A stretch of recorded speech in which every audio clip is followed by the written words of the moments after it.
guys, welcome back to my channel.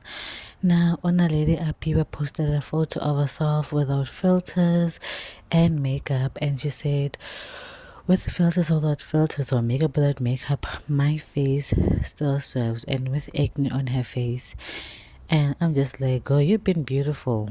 Like, after that whole dog that literally insulted you on your face, calling her a lunch bar, this girl is still gorgeous regardless. It's acne. At her age, it's normal. It will eventually go away. It is because of hormones. It has to happen. It happens to everyone. But to bully someone over something that you cannot control, I feel like it's just out of this world. And thank God she is confident, because like, we never know what would happen if she was not confident. We have seen women go down the drain, their mental health go down the drain. Some commit suicide, some go offline and stop making money, actually go broke because of the scared of being bullied.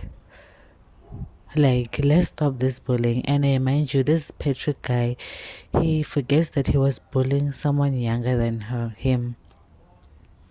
Like, compared to you, this is a child to you, and you're bullying them because of what? The hate train continues, and then the jealousy will also continue. I'm just glad that she is confident. You see, if you're confident, no one can, if someone can come here and say that you are ugly, it wouldn't matter, because you know you are beautiful. And I'm so glad that she's confident, that it doesn't affect her and her money, but she's still going, and that Petro guy will continue seeing our girl's success, whether he likes it or not. So guys, please don't forget to like, comment and subscribe, and I will see you on my next video.